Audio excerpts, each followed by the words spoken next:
Good morning to all kids. और आप सब जानते हैं ना कि हम लोग अब अपने चैप्टर्स के रिवीजन पे कर लगे हुए हैं। We are doing all the revisions of the chapter. ये जो आपका बुक है चैप्टर 7 है, ये the looking through the glass world है ना। ये Alice the girl is there जो अपने आर्म चेयर पे आराम से बैठी है और इसकी ब्लैक कैट क्या कर रही है, she is the kitten one, वो छोटी सी एक किटन है और वो रोल कर रही है वुल को, वो उनके गोले से खेल रही है और उसे इधर उधर पूरा फैला रही थी। And what she is saying Alice कि तुम बहुत शैतानी करती हो, तुम बस बदमाशी कर रही हो, मैं तुम्हें बहुत ज़्यादा इसके लिए गुस्सा हूँ, नाराज़ हूँ तुमसे। अगर तुम अच्छे से नहीं रहोगी, अच्छे से नहीं मेरी बात सुनोगी तो मैं तुम्हें बाहर स्नो में छोड़ दूंगी। वो बहुत गुस्सा कर रही है अपनी किटन पे। Then in this picture you can see that Alice is sitting with her kitten. वो अपनी किटन के साथ बैठी हुई है और वो क्या करती है, एलिस को गेम ऑफ प्रिटेंड खेलना बहुत पसंद है, यानी वो किसी की तरह अपने आप को इमेजिन कर लेती है और उसके बाद गेम्स खेलती है। वो किटन को उसने बैठा लिया है अपनी लैप पे और फिर she is playing the game of chess.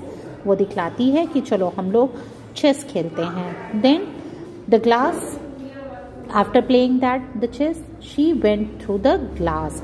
जैसे ही वो ग्लास के पास पहुंचती है वो मेल्ट हो जाता है, यानी पिघलने लगता है और वो धीरे धीरे उसके अंदर जाने लगती है। Now let us pretend that there is a way of getting through the glass kitty.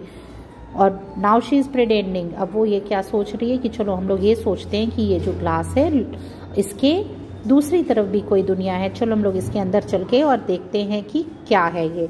Then Alice pass through the glass और उसके बाद वो उधर जाती है तो उसे क्या मिलता है, एक पूरा का पूरा glass house. She looked around, वो अपने चारों तरफ देखती है and notice that the pictures on the wall were alive. ये जितने भी पिक्चर्स आप देख रहे हो वॉल पे वो क्या थे, अलाइव थे, यानी उनमें जान थी। There were smiling, they were looking at हर।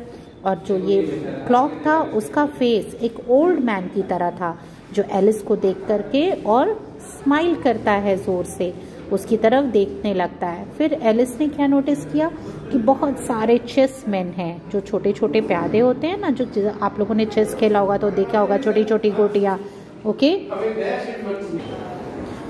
छोटे छोटे चेसमैन रहते हैं, है ना।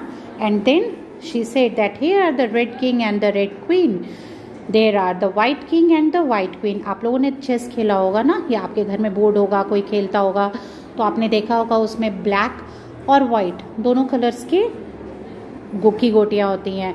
The king and the queen are there, फिर उनके प्यादे होते हैं, मंत्री होता है, वजीर है, द हॉर्स इज देयर। सो वैसे ही सारी जो इतनी भी गोटियाँ थी वो फैली हुई थी। जब वो नीचे देख रही थी उसी वक्त उसे लगा जैसे कुछ गिरा, तो उसने अपने पीछे तरफ देखा, टेबल की तरफ।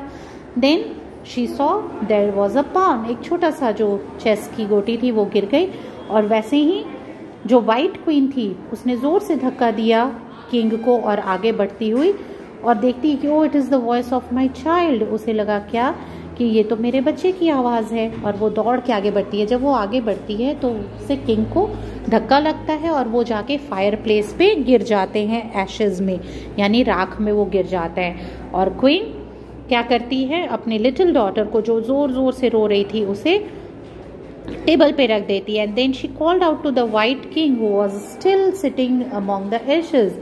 वो उस समय फिर जब अपनी बेटी को उठा के और टेबल पे रखती है और किंग को आवाज़ देने लगती है, बुलाती है, लेकिन किंग तब तक कहाँ पड़ा हुआ था, एशेज पे ही गिरा हुआ था।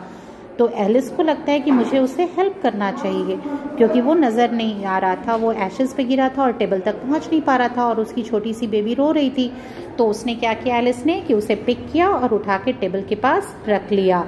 और किंग को क्या हुआ उससे, किंग बिल्कुल शॉक्ड हो गया, वो डर गया जैसे ही एलिस ने उसे उठा करके और ऊपर टेबल पे रखा। फिर किंग और queen they talked in whispers, यानी बिल्कुल धीरे धीरे फुसफुसाहट में वो लोग बात करने लगे। The horror of that moment, मतलब वो समय, जिस समय, किस समय के बारे में वो बात कर रहा है, जिस वक्त एलिस ने उसे पिक किया था। आई शैल नेवर एवर फॉरगेट, कि मैं कभी नहीं भूलूंगा ये समय, मुझे कितना डर लगा था, that was horror for me. Then what queen said कि ये आपको अपने मेमोरेंडम बुक में लिखना चाहिए। तो किंग ने क्या किया, अपनी ना बड़ा सा विशाल सा मेमोरेंडम बुक बाहर निकाला और उसके बाद उसमें जैसे ही उन्होंने उसे पॉकेट से बाहर निकाला, वो धीरे धीरे वो बुक बहुत ही बड़ा होता चला गया। And the king began writing, king ने लिखना शुरू कर दिया। लेकिन किंग जो लिख रहा था वो लैंग्वेज एलिस की समझ में नहीं आ रही थी। एलिस उसे बहुत ध्यान से देख रही थी पर उसे कुछ भी समझ में नहीं आ रहा था कि वो लिख क्या रहा है। लेकिन फिर एलिस को तुरंत बात समझ में आई। उसने क्या कहा कि I know it's a looking glass book, ये लुकिंग ग्लास बुक है, इसे पढ़ने के लिए मुझे वापस अपने कमरे में जाना पड़ेगा। आपने कभी देखा होगा कि अगर आप कोई चीज़ लिखते हैं and when you will put it in front of the mirror, आप इसे मिरर के सामने रखेंगे तो वो उल्टा दिखाई देगा। So the same thing was, वो जो अंदर लुकिंग ग्लास,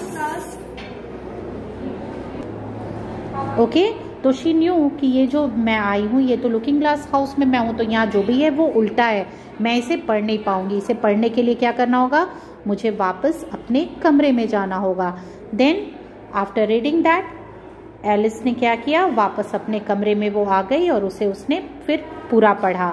और then she decided to explore the rest of the looking glass house.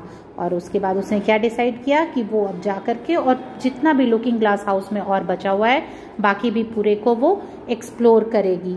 Okay, so this was the revision of the chapter 7। आपको पूरा चैप्टर पढ़ना है खुद से and then you have to learn the word meanings and the question answers also.